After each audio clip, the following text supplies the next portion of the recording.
MP for Brent Central, Dawn Butler, joining us from our Westminster studio. Your responsibility as well, Ms. Butler. Yeah, it is, and it's cool. I accept that responsibility. I'm glad I nominated Jeremy. I think it was our duty as MPs to make sure that we had as many different people on the list as possible so that we could have the widest possible debate in the party. You'd like him to win? I don't think that Jeremy will win.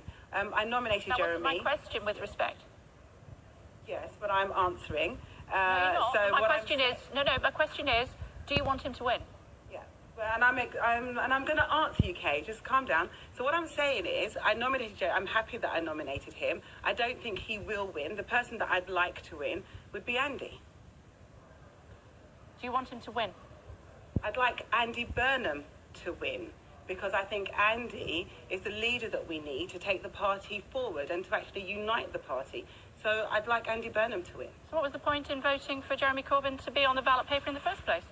Because, as I said right at the beginning, it was our responsibilities as MPs to make sure we had the widest possible debate as possible. It was only MPs that were nominating the candidates. So it was up to MPs to say, okay, these are the people that we have to choose from as a party. And I think it's important. Jeremy has an important role to play within the Labour Party and make sure that we define who we are. And Jeremy has a pivotal role in that. And he is doing an amazing job in making sure that we have a debate covering all aspects of the Labour Party. And what he's doing is he's making sure that we don't forget our past as a Labour Party, but we redefine and make sure we secure our brand, if you like, as a party. And I respect Jeremy 100%.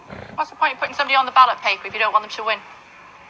Oh, should I repeat myself? Okay. So what I'm saying is that it was our responsibilities as MPs to make sure that we had as many people as possible. We could have just nominated 2 people and had a debate amongst 2 people. That wouldn't have taken into the spectrum of our party. And it's great and it's important that Jeremy's on the list so that we have a widest possible debate. So it's good I don't know, you say that politicians don't answer the question. I've answered it 3 times and then you're asking me the same question again.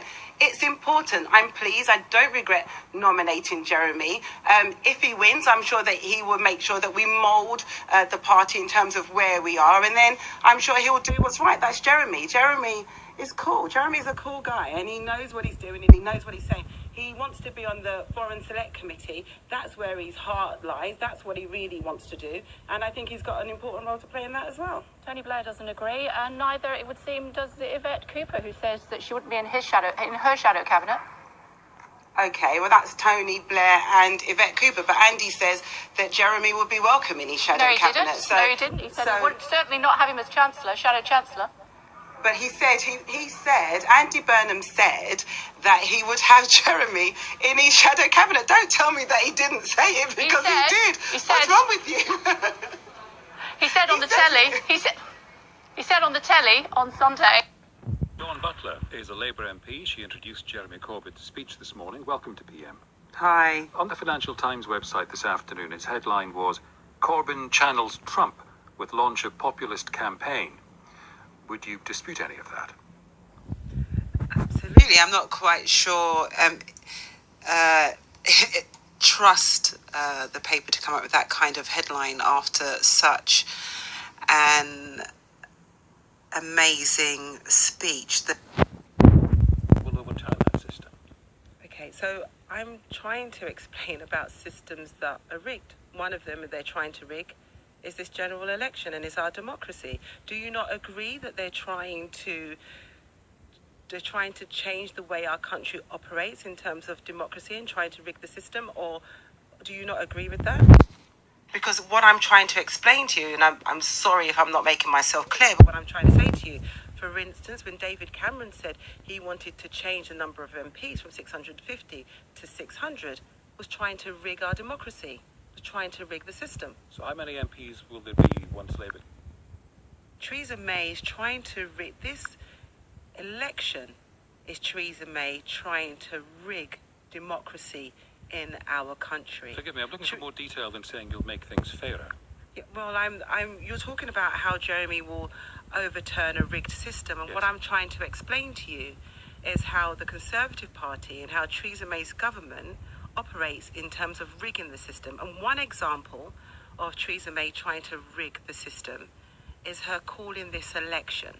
Because what Theresa May has clearly said I'm is very that sorry, the Dawn Butler. opposition... I'm very sorry. You've asked me to talk about your policies, and I'm very happy to do that, which is really what I'm asking you. Time and again, it was the rigged system. Yeah, and I'm trying to explain to you about... You tell me what's wrong with the Conservatives. I'm saying, how will Labour, to use Jeremy Corbyn's phrase in his speech, how will Labour overturn the rigged system? People are looking for detail. When David Cameron said he wanted to change the number of MPs from 600... Who gets into power? Get more money for your car by selling it to Evans Halshaw. We guarantee the best quote. Visit evanshalshaw.com and sell your car now.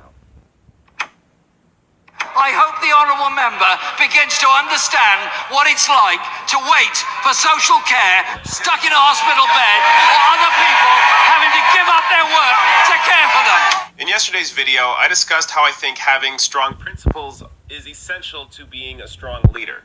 But another aspect of being a strong leader is having passion and having a willingness to call out your peers who may not be on the correct side of issues. And that brings me to Jeremy Corbyn. So this week, the UK is... Over 6 billion...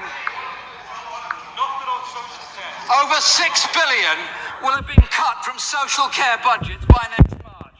I hope the honourable member begins to understand what it's like to wait for social care, stuck in a hospital bed, or other people having to give up their work to care for them. The uncaring, uncouth attitude of certain members of...